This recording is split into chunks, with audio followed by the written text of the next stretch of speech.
sorry. Okay, so I cut off and I'm going to just read over a little bit about this section. It's right when the heading changed, and he's giving a caution about looking at dream dictionaries and pre-set interpretation channels or methods or modalities. So again, and then under the heading, using personal associations, Robert Johnson writes, "This is a good point at which to caution you against so-called dream books and dictionaries of symbolism as substitutes for your own personal associations. Many people unthinkingly turn to a dictionary of symbols each time they try to understand a dream. They look up each symbol from the dream, write down the standard meanings the dictionary serves up, and then believe that they have interpreted their dream. If you use this kind of approach, you will never get to the individual, special meaning that your dream has for you. These approaches are based on an erroneous assumption that every symbol has one standard collective meaning that is true for every dream and every person. If that were so, it would be very convenient indeed, but it isn't." And then we go into an excerpt from Carl Jung's book, Man and His Symbols. "It is plain foolishness to believe in ready-made systematic guides to interpretation of dreams, as if one could simply buy a reference book and look up a particular symbol. No dream symbol can be separated from the individual who dreams it. Each individual varies so much in the way that his unconscious complements or compensates his conscious mind that it is impossible to be sure how far dreams and their symbols can be classified at all. It is true that there are dreams and single symbols, I should prefer to call them motifs, that are typical and often occur. Among such motifs are falling, flying, running hard yet getting nowhere. But I must stress again that these are motifs that must be considered in the context of the dream itself, not as self-explanatory ciphers. Every symbol in your dream has a special individual connotation that belongs to you alone, just as the dream is ultimately yours alone. Even when a symbol has a collective or universal meaning, it still has a personal coloration for you and can be fully explained only from within you." I think that's interesting too. And also when in that excerpt from Carl Jung, when it talks about running hard yet getting nowhere, I don't know if you've ever had a dream like that, but I've had so many dreams where there's like different scenarios. There could be some where I was being chased. Like I used to have it a long time ago. I used to have a recurring dream about Mr. Rogers. It's so embarrassing to say it. Mr. Rogers from Mr. Rogers' Neighborhood. He used to haunt me. I used to have the same recurring dream with him. I have to do some work on that. I don't know what that meant, but he always kind of used to creep me out with those dolls and stuff. And so the dream, I would be there in his, I would go to his house, I guess, or something, or he would just appear, and then I'd be out in a neighborhood, and then I'd be trying to run away, and I'd be running with all my energy and all my strength in my mind, but I'm like getting nowhere, and I feel heavy. I feel like my legs are heavy, but I'm putting all my force in running, yet getting nowhere. It's really interesting. I was like, what the heck? That's just a traumatic thing. That man is evil. But he's not. I was just like, I have no idea. But that was a recurring dream for me. I think that's really funny that it says that here. But then there's also another common motif. I don't know if you heard about the dream of losing teeth. That's a freaky dream because you can almost feel it, right? And you feel like you're going to, oh man, when I wake up, I'm going to have no teeth in my mouth. If you've ever had a dream, like there's some people that have them where they're pulling their teeth out. I've had one where I just feel them like crumbling in my mouth, and then I have them, and it's just like, oh my gosh, it's just such a crazy trippy dream.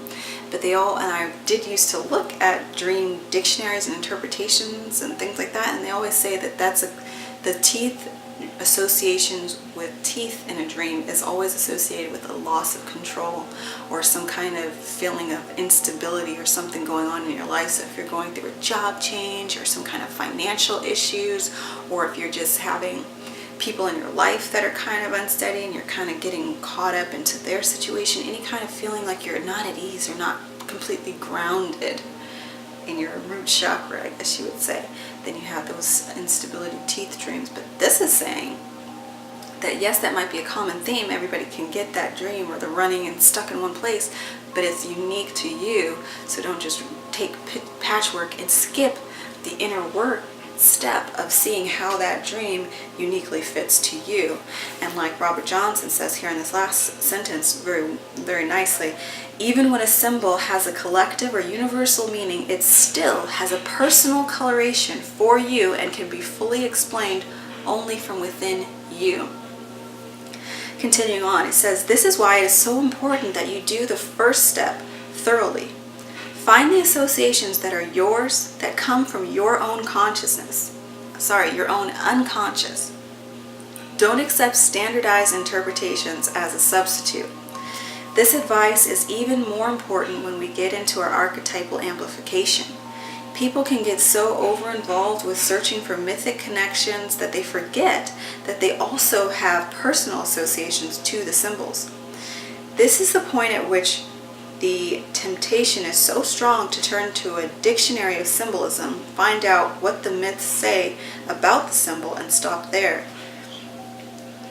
I mean, I don't think I've ever or ever will come across an association in a dream saying about Mr. Rogers, so I'm going to have to do that myself, right? So this is what it's saying. It's like, it's going to be easy and tempting to see what else is out there, but just don't forget your place in this. And this is your own unconscious, your own inner world speaking to you through symbols. And it's speaking to you in a language that you can decode, only you. It's for you to decipher, and there's clues in this physical reality, but you still have to do the inner work to associate it. What does this mean to me? What is this uniquely saying to me? What is my unconscious telling me? It's a communication and a dialogue with yourself, so you've got to do that inner work step to kind of decode it, which I think is very interesting, kind of cool too. There's no one size fits all because the unconscious is so vast. It is the substance that permeates the universe and everything, and it's God's substance, God force. So of course we can't put a one size fits all, because he fragmented himself off into all of these individual bodies and people to have their own unique experience. So of course there's not a way that he would communicate to you through your unconscious dream world that's one size fits all, right? So it makes sense. If I don't find my personal connection to the archetype, then all this is pointless. The archetype is present in me, acting through me, living its life through mine. When it appears in my dream, it means something is going on between my ego and that archetype. Something is trying to evolve. I have to pin it down, see how it relates to my life, now, today. It isn't enough to say, that is a symbol of the Great Mother. It isn't enough to hang an abstract label on the dream person, Great Mother, Anima, Shadow, and then walk away from it. We have to push further. We have to ask, what is this archetype doing today in my personal life? What does this have to do with me, individually? Strictly speaking, it should not be necessary for anyone to get involved in researching myths, comparative religion, alchemy, and so forth in order to find the universal level of meaning for the symbol. When the unconscious uses the symbol, it inherently contains within itself the meaning of the symbol. It already knows its own reference to the symbol. Therefore, if you pursue your personal associations to the dream image, the unconscious will, sooner or later, produce the archetypal connections that apply. Nevertheless, it is a great aid to know what the symbol has meant to others and how it has appeared in collective myths and folktales. This knowledge can shorten the process. It can also act as a confirmation of the personal associations that spring spontaneously out of you. And then I just finished that section. Now we're going to move on to step 2, dynamics. Let's see. I'm going to go ahead and create another video for step 2. I'll be back.